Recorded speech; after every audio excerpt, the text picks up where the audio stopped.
Imagine this. You spend years saving money. You finally invest it. You do everything right. And over time, your money grows. $10,000 turns into $30,000, then $50,000, maybe even $100,000. And just when you feel like you're finally winning financially, you decide to cash out a portion of it, and boom, a huge chunk disappears to taxes. Meanwhile, there are people with millions, sometimes billions, who somehow manage to access cash without selling anything, without triggering taxes, and you're sitting there thinking, wait, how is that even possible? Yeah, that's exactly what we're breaking down today. Now in this video, I'm going to break this down into 8 simple parts, so by the end you'll understand how this strategy actually works, why the wealthy rely on it, the hidden risks most people ignore, and how you can apply the same principles, even if you're not rich yet. Part 1. The system. Most people follow. Look, most people follow a very simple financial path. You earn money, you save money, you invest, and eventually you sell. Seems logical. But here's the problem. That last step, selling, is where you lose a big portion of your wealth. Let's say you invest $10,000. Over time, it grows to $50,000. That's a $40,000 gain. Sounds great, right? But the moment you sell, you trigger taxes. If you're paying around 20% in capital gains tax, that's $8,000 gone, just like that. Part 2. The hidden rule. Most people miss. Here's what most people don't realize. You are not taxed when your investments grow. You are taxed when you sell them. That one detail changes everything, because it means if you never sell, you never trigger the tax. And this is where the wealthy start playing a completely different game. Part 3. Borrowing instead of selling. Now look, instead of selling their assets, the wealthy do something smarter. They borrow against them. Let's say you have $1 million in stocks. Instead of selling $200,000 worth of those stocks, you go to a bank and say, hey, I have a $1 million portfolio. Can I borrow against it?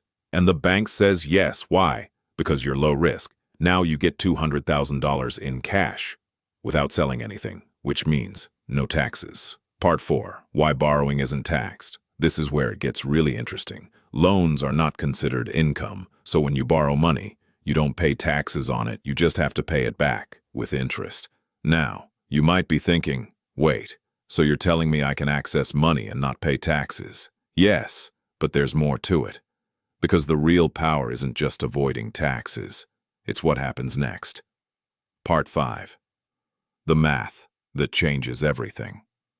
Let's compare 2 people. Person A, the normal approach, sells $200,000 in stocks, pays 20% tax, loses $40,000, walks away with $160,000. Person B, the wealth strategy, borrows $200,000, pays approximately 5% interest to $10,000 per year, keeps full investments, growing. Now assume their portfolio grows at 8% annually. That's $80,000 per year in growth, so they're paying $10,000 while making $80,000. Here's what most people don't realize. The rich aren't trying to avoid paying taxes illegally. They're just avoiding the moment where taxes are triggered. Part 6, the die part, the final step. Now, this is the part that sounds a little extreme, but it's also what completes the strategy. When someone dies, their assets are passed down, and in many cases, there's something called a step-up in basis. Let's simplify that. If you bought an asset at $100,000 and it grew to $1 million, normally you'd owe taxes on $900,000, but when it's passed down, the value resets to $1 million, which means that tax disappears. This is where it gets really interesting. That massive tax bill, it never gets paid. Part 7.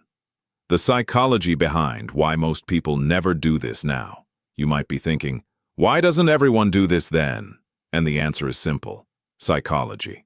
Most people are taught debt is bad, selling is normal, taxes are unavoidable, so they follow the default system. But the wealthy, they think differently. They ask, How do I structure my money so I keep more of it? Here's the truth. The system rewards people who understand it, not just people who work hard. Part 8. The risks and what you can actually do. Now let's be real for a second. This strategy is powerful, but it's not risk-free. Risk number 1, market drops. If your assets lose value, you could get into trouble with loans. Risk number 2, interest rates. If borrowing gets expensive, it can reduce your advantage. Risk number 3, overconfidence. This strategy requires discipline. Without it, it can backfire fast. Now here's what you can actually apply today. 1. Stop selling too early. The longer you hold, the more your money compounds. 2. Focus on building assets. First, before lifestyle, before spending. Build something that grows. 3. Learn the difference between good and bad debt. Debt used for consumption. Bad. Debt used strategically. Different story. 4. Think long-term. This entire strategy only works over time, not overnight. Look, at the end of the day, the biggest difference between people who build wealth and people who stay stuck isn't just how much they make. It's how they play the game, because once you understand this, you stop thinking like this. I need more money, and start thinking, I need to keep more of what I already make. So here's my challenge to you. Start questioning the default system. Start learning how money actually works. Because the moment you understand the rules is the moment you start winning. If this video opened your eyes, make sure to hit that like button, subscribe, and share this with someone who needs to hear it. Because most people are working hard, but they're playing the wrong game. And I'll see you in the next one.